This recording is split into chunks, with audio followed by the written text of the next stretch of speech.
आज देना है to one and all. 20 second तक करना डेटॉल, हाथों को अपने साबुन से धोना, छूटे नहीं कोई भी कोना। आगे से पीछे से ऊपर से नीचे से लेफ्ट राइट, जीतेंगे ये fight. Hello friends, welcome back to my channel study with Masoom. और आज की इस वीडियो में हम नए चैप्टर को स्टार्ट करेंगे जो कि है चैप्टर नंबर 5 और इसका नेम है ऑर्गेनाइजिंग। जैसा कि हम लोग सब जानते हैं कि प्लानिंग के बाद ऑर्गेनाइजिंग होता है, उसके बाद स्टाफिंग, डायरेक्टिंग एंड कंट्रोलिंग। तो इसी सीक्वेंस में हम आगे चल के हर चैप्टर को पढ़ेंगे। इससे पहले हमने प्लानिंग को पढ़ा और अब हम ऑर्गेनाइजिंग को पढ़ेंगे। तो आइए चलिए अब इसके डेफिनेशन को देखते हैं। तो इसका डेफिनेशन है, it's refers to arranging everything in orderly form. अब इसमें क्या किया जाता है कि जितने भी चीज होते हैं, जितने भी मटेरियल होते हैं या मैन होते हैं या फिर और जितने भी चीज होते हैं ऑर्गेनाइजेशन में, उसे एक ऑर्डरली फॉर्म में रखा जाता है and making most efficient use of resources. और रिसोर्सेज का मोस्ट एफिशिएंट यूज किया जाता है। इस तरह से रिसोर्सेज का यूज किया जाता है कि वो वेस्ट भी ना हो और कम से कम टाइम में उसे पूरा भी किया जा सके। ओके, तो यहाँ पे ऑर्गेनाइजिंग का मतलब होता है कि हर चीज को एक ऑर्डर में रखना और रिसोर्सेज का वेस्ट ना करना। आइए चलते हैं, अब हम ये समझते हैं कि ऑर्गेनाइजिंग के प्रोसेस क्या होते हैं। मीन्स ऑर्गेनाइजिंग को करने में किन किन प्रोसेस से गुजरना पड़ता है। तो सबसे पहला है identification and division of work. Identify करना और वर्क को डिवाइड करना। कैसे, आइए देखते हैं। Organizing functions begin with the division of work into small unit. अब क्या होता है कि ऑर्गेनाइजिंग फंक्शन जो होता है वो स्टार्ट ही होता है डिवीजन ऑफ वर्क से। अब क्या किया जाता है कि वर्क को डिवाइड किया जाता है स्मॉल स्मॉल यूनिट्स में, और वो टोटल जो यूनिट्स होते हैं वो एक जॉब कहलाते हैं। ओके, तो यहाँ पे जो डिवीजन ऑफ वर्क होता है छोटे छोटे जॉब्स में, वो सारे जो जॉब्स होते हैं वो क्या करते हैं, स्पेशलाइज्ड हो जाते हैं। अगर हम किसी पर्टिकुलर काम को बार बार करते हैं तो हम उस वर्क में स्पेशलाइज्ड हो जाते हैं। उसी तरह ये सारे जो स्मॉलर यूनिट्स होते हैं जो सब मिलकर एक जॉब बनते हैं, और उस जॉब को जब एक एम्प्लॉय बार बार करता है तो वो उस चीज में स्पेशलाइज हो जाता है, क्योंकि वो एक इंडिविजुअल होता है और उसे उसके क्वालिफिकेशन एंड उसके कैपेबिलिटी के हिसाब से ही वो जॉब दिया जाता है। और जब उसके अंदर ये कैपेबिलिटी है और क्वालिफिकेशन भी है कि वो उस काम को कर सकता है, तो वो लगातार जब इस काम को करेगा तो वो इस काम में स्पेशलाइज्ड हो जाएगा।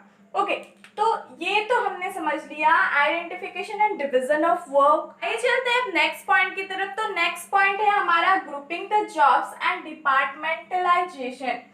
इसमें क्या होता है कि जॉब्स के ग्रुप बनाए जाते हैं और उन्हें डिपार्टमेंट में बांटा जाता है। तो आइए देखते हैं किस तरह से ये किया जाता है। In this process related and similar grouped together and put under one department.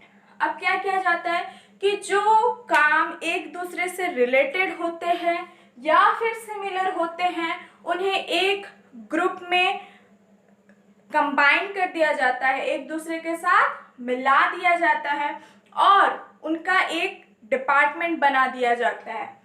Okay, ये मेनली जो होता है वो 2 डिपार्टमेंट में डिवाइड होता है। सबसे पहला functional department and second one is divisional department. Functional department में क्या होता है कि एक टाइप के जितने भी वर्क्स होते हैं उन्हें ग्रुप्ड कर दिया जाता है।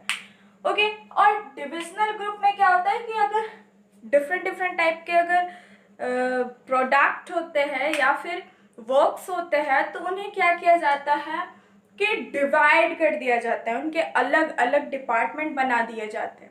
तो ये तो हमारा हो गया grouping the job and departmentalisation. आगे चलते हैं, अब हम नेक्स्ट पॉइंट को देखते हैं। तो नेक्स्ट पॉइंट है हमारा assignment of duties. Assignment of duties में क्या होता है कि ड्यूटीज को पर्सन टू पर्सन को दिया जाता है। After dividing the organization into departments, each individual assign a duty matching with skill, qualification and ability of the individual.